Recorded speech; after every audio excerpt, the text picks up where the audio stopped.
This virtual pixelated case for just $5 contains an item valued at over $1 million.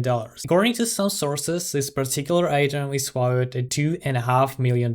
And every single day, tens of thousands of people set out on a hunt in the virtual world to obtain such a unique and incredibly rare item. And if luck is on their side, become rich, because everyone has a chance to get it. Just like gold hunters, armed with professional equipment and tools, endure scorching heat or relentless winds in search of heavier gold nugget, hoping to strike it rich. But here, from the comfort of your own chair, you can become the lucky owner of an item of such incredible value. At least, that's what countless others believes as they put their luck to the test. I'm going to follow the entire journey of virtual gold prospector to test my own luck by walking the well-trodden virtual paths that all lead toward one ultimate financial prize. Or perhaps the lucky one will be you. How did it happen that the price of virtual pixels ended up exceeding the value of luxury real estate in many cities around the world? In 1997, the creators of the online game IKEA became some of the first to officially introduce the ability of purchase in-game currency and items with real money. Even back then, dedicated players began to realize that the rare items held real value within gaming communities. This gave rise to some of the very first player-to-player trades, while developers in turn began to see the opportunity to profit from it all. Then almost 10 years later, in 2006, one pivotal event took place. Bethesda Softworks, the developers of The Elder Scrolls IV Oblivion, released a small piece of downloadable content priced at $2.50. It didn't add any new weapons, quests, or locations. All the player received was decorative armor for their virtual horse, in a completely offline game, where nobody would ever even see it. The reaction didn't take long. The internet literally exploded with mockery and countless discussions. The argument was simple. Who would ever pay real money for armor for a horse that doesn't even exist? It seemed like the idea was doomed to fail, but the opposite happened. Despite the wave of criticism, thousands of players bought the DLC, and it was at the moment that one thing became clear. People were willing to spend real money not only on new gameplay features in online games, but also on purely cosmetic items that existed only on their screens. The CS2 market right now, the market of the hugely popular game Counter-Strike, including all of its skins, is valued at more than $5.5 billion, and those aren't even its highest numbers. Some skins are worth tens or even hundreds of thousands of dollars, while the rarest and most unique ones can be worth millions of US dollars. Why are they so valuable? And who is actually buying them? Counter-Strike itself is a completely free game that anyone can download from Steam, the world's largest digital game store and game launching platform developed by Valve. And as a matter of fact, I'm downloading Counter-Strike or simply CS2 right now, which by the way takes up 54.5 gigabytes of storage, all to begin my hunt for expensive skins. So let me get this straight, a free online game contains skins worth over $1 million, and on top of that, everyone actually has a real chance of obtaining one of these incredibly valuable items? It sounds absurd, doesn't it? But that seems to be exactly what makes it so appealing. According to official statistics, Counter-Strike averages around 1.3 million concurrent players every single day, while roughly 50 million people play the game every month. That gives us an idea of just how massive and constantly growing the player base really is. And thanks to the Steam Marketplace, players can buy and sell skins for real money. These transactions can also be made through third-party marketplaces, where the proceeds can be withdrawn directly to you as cryptocurrency electronic payment services like PayPal or directly to your bank card. A perfect place for a sponsorship. By the way, advertisers, where are you?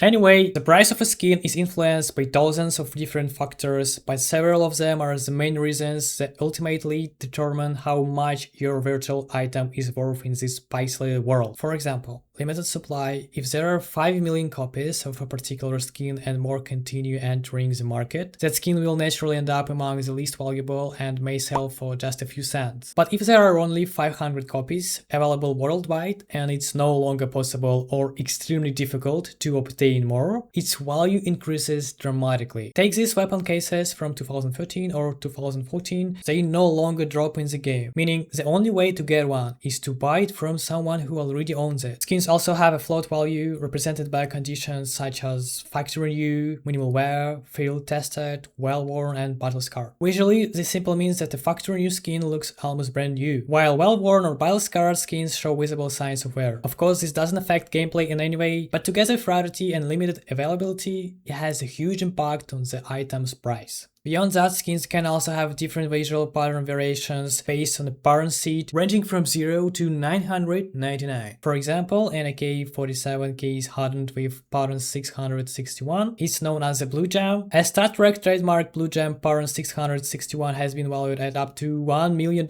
Star Trek is a permanent digital kill counter embedded into a weapon skin. It displays the confirmed kills on that specific weapon as an orange LED readout on the gun's model. Counter updates in real time during matches and is visible to you and other players when inspecting the weapon. In many cases, Star Trek doesn't significantly change a skin's price, but when combined with an exceptionally rare pattern like 661, it becomes a major factor. While pattern 661 can be worth extraordinary amounts of money, neighboring patterns numbers may be worth only hundreds or thousands of dollars. That means two skins that look almost identical can differ in price by a factor of 1,000. Some weapons are simply more popular among players. Knives, for example, are extremely rare drops from cases. A particular skin may once have belonged to a famous professional esports player, or it might feature rare stickers combinations. Those still aren't all of the factors that influence price, but for understanding how skins values are formed, this is more than enough. Because right now Counter-Strike is fully installed on my computer and I want to test my luck hunting for an expensive skin. Of course, my ultimate goal is a Karambit case hardened Blue Gem pattern 387, which is valued at several $1 million.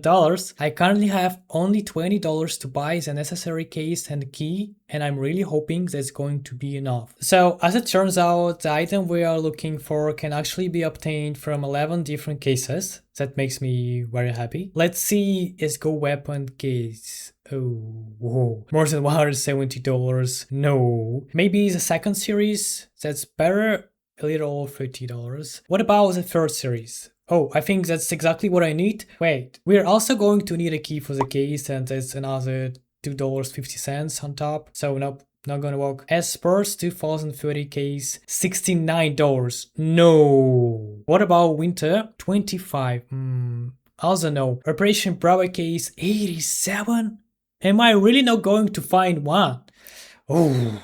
Winter offensive weapon case, 1433, and I'll even have money left over. Yeah, I found one just for $4. Oh, this is cool. But apparently it requires some special key that cost $15.75. Wait a minute, could the chance of getting the item actually be much higher from a more expensive case? I need to check that. There's a myth that older cases have better drops. Myth, Winter Offensive, Bravo, or the regional weapon cases are more likely to give expensive knives. Reality, the knife drop rate is exactly the same, around 0.26%. Wow. The only difference is the list of items available inside the case. Okay. So the chance of getting a knife from the case is about 0.26%. Actually, that doesn't mean the pattern, condition, and rarity will also match. It just means a knife, right? So for everything to line up perfectly, the odds become even smaller, and I really want to increase them. There are plenty of myths about that. Some people open cases at 3:33 AM right after a Steam update or immediately following a server restart. There is absolutely no evidence that any one of that works. Another myth claims that your chances are higher on your 500th case than on your first or 131st. Okay. But we only have one attempt, so we'll go with one of the most popular myths and open the case at exactly 3:33 AM. The only problem is it's currently 11:11 AM in my local time zone. Wait, should I use my local time zone or Steam server time? From what I found,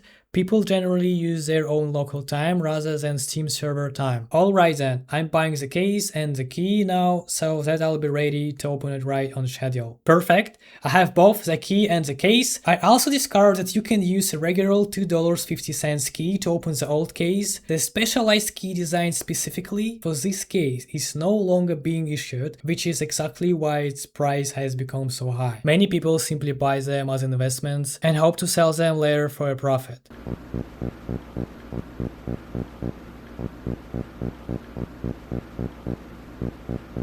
One lucky attempt. For just $6.60, we get one chance to receive one of the items inside this case. And the extremely rare special item is a Karambit Blue Gem.